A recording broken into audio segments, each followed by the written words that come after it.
मणिपुर के मुद्दे पर किरेन रिजिजू को अगर छोड़ दे सुधांशु जी, तो बहुत कम ऐसे नेता हैं जिन्होंने मणिपुर पर ज्यादा फोकस किया। शाबाश बेटा, बहुत बढ़िया। इंडिया जो विपक्षी गठबंधन है उसमें क्या अंतर्भेद है, उस पर आप लोगों का फोकस है, नजर 24 पर है। देखिए, शब्दों के चयन में सावधानी रखनी चाहिए। संसद भवन के सामने खड़े होकर किसी विधानसभा में अविश्वास प्रस्ताव लाने के विषय को थेथरई जैसे शब्द के साथ प्रयोग करना मैं अच्छा हमको सिखा रिया है, उचित नहीं मानता हूं। यह कांग्रेस की गंभीरता के अभाव को दर्शाता है। दूसरी बात मैं ये कहना चाहता हूं, मैंने कहा कि अविश्वास प्रस्ताव तो पूरी सरकार के लिए है ना। क्या इनको अविश्वास प्रस्ताव की परिभाषा नहीं पता है क्या? इसीलिए मैंने कहा यदि आपको मणिपुर स्पेसिफिक अविश्वास प्रस्ताव चाहिए तो मणिपुर विधानसभा में लाइए। आपने तो पूरी भारत सरकार के खिलाफ अविश्वास प्रस्ताव लिया है, तो भारत सरकार हर विषय पे जवाब देगी। अच्छा, जहां तक इन्होंने यह बात कही कि मणिपुर के किसी विधायक ने कहा, तो मैं याद दिलाना चाहता हूं, राजस्थान में तो आपकी विधायक ने कहा है, दिव्या मदेरणा ने, कि मैं सुरक्षित महसूस नहीं करती। और तो और राजस्थान में फ्लोर ऑफ द हाउस पे सरकार के मंत्री ने भ्रष्टाचार कहा है। सरकार का मंत्री मतलब सरकार सदन के पटल से ज्यादा प्रामाणिक कोई बात नहीं हो सकती, और उसके ऊपर बगले झांकने लगते। मुझे लगता है इससे बड़ा तो उदाहरण ही नहीं हो सकता। यह राजस्थान का विषय इनके लिए बोफोर्स मोमेंट है। जैसे राजीव गांधी सरकार के कैबिनेट मिनिस्टर थे वीपी सिंह, जिन्होंने आरोप लगाया था भ्रष्टाचार का, वैसे ही इनकी सरकार के कैबिनेट मंत्री ने लगाया। तो अब भाई, जब संविधान के भवन के सामने खड़े तो जरा संवैधानिक विषय पे बात कर लीजिए, क्योंकि आपको पता है कि इन सारे विषयों पे बात करने के लिए आपके पास मुद्दे नहीं है। इसलिए आप लोग यत्र तत्र सर्वत्र घूमने का प्रयास कर रहे हैं। और इन्होंने एक बात चाइना की कही, तो मैं याद दिलाना चाहता हूं, इन लोगों के द्वारा वो अखबार जिसको लोग वेद वाक्य जनार्दनम मानते हैं, न्यूयॉर्क टाइम्स, उसने क्या लिखा है कि नेवाइल सिंघम जैसा व्यक्ति जिसने आकर उसको, वो न्यूज क्लिक जैसी एजेंसी, ये अमेरिका में इन्वेस्टिगेशन में आया है कि शंघाई टू शिकागो चाइना की कम्युनिस्ट पार्टी का प्रोपेगेंडा डिपार्टमेंट पीछे से उन लोगों को सपोर्ट कर रहा है जो भारत के खिलाफ दुष्प्रचार कर रहे हैं, और उसका सारा समर्थन इनके तमाम नेताओं ने किया था। उनके मैं नाम लेना चाहता हूं, इंक्लूडिंग सुप्रिया जी। आज तो जब यह बात साफ हो गई, और उस अखबार से जिसको आप लोग सबसे महान मानते हैं, सबसे बड़ा अखबार कहते हैं, कम से कम आज कांग्रेस पार्टी को माफी मांगनी, जब तो साफ हो गया कि ये जिसको फ्री मीडिया पर अटैक करते हैं, उस फ्री को, तथाकथित फ्री को, फ्री का पैसा कहां से मिल रहा था। भारत की समाज में इतनी कड़वाहट जो घोली जा रही है, ये तो चीनी से आ रही है भाई।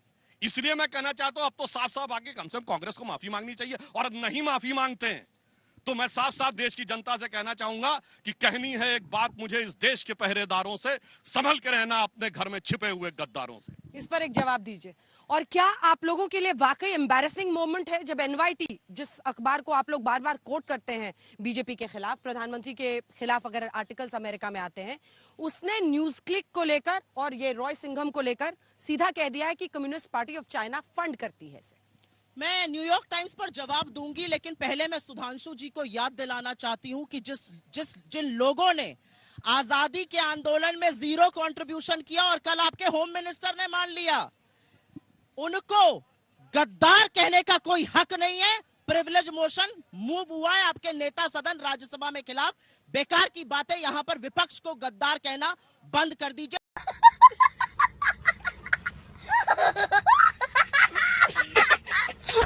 लोकतंत्र की इतनी अहमियत रखी है। दूसरी बात मैं कहना चाहती हूं, माफी, हाथ जोड़कर इस देश के लोगों से माफी मांगिए।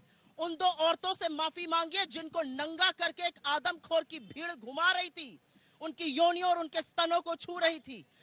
शाबाश बेटा, बहुत बढ़िया। और उनमें से एक कारगिल योद्धा की पत्नी थी, और वो कारगिल योद्धा कहता है मैंने देश को बचा लिया, अपनी पत्नी को नहीं बचा पाया। उसके लिए सुप्रीम कोर्ट में उस औरत को आना पड़ा, क्योंकि आप 97 दिन से चुप हैं और अपने मुंह में दही जमाए हुए हैं। यहां पर आकर देश की बेटियों से माफी मांगिए जिन्होंने यौन शोषण का आरोप लगाया, और आपने संरक्षण उस दोषी को दिया, उस आरोपी को लिया। और आपके गृह मंत्री की दिल्ली पुलिस खिलाफत करती नहीं है उनकी बेल का। मैं ब्रजभूषण शरण सिंह की बात कर रही हूं। तो यहां पर आकर हाथ जोड़कर माफी आपको मांगनी है। यह वॉटअबाउटरी बंद कर दीजिए। राजस्थान हो या छत्तीसगढ़ हो या बंगाल हो या बिहार हो, क्या उनमें से किसी भी जगह 3 महीने से गृह युद्ध छिड़ा हुआ है? क्या उनमें से 35 पुलिस स्टेशन लूट लिए गए हैं? 5000 बंदूकें लूट ली गई हैं, 6 लाख गोलियां लूट ली गई हैं। क्या वहां पर औरतों को नंगा परेड कराया जा रहा है? ये किस श्रेणी के लोग हैं और ये क्या बातें करते हैं? मैं पहली बात कहती हूं। और आपने मुझसे एक सवाल पूछा एनवाईटी को लेकर। एनवाईटी अंतरराष्ट्रीय साजिश रचता है अगर इनके खिलाफ बोल दे, और ब्रह्म वाक्य लिखता है अगर वो कुछ और बोल दे। तो ये जो पाखंड है ये बंद हो जाना चाहिए। ये पाखंड सर्वथा गलत है, पहली बात।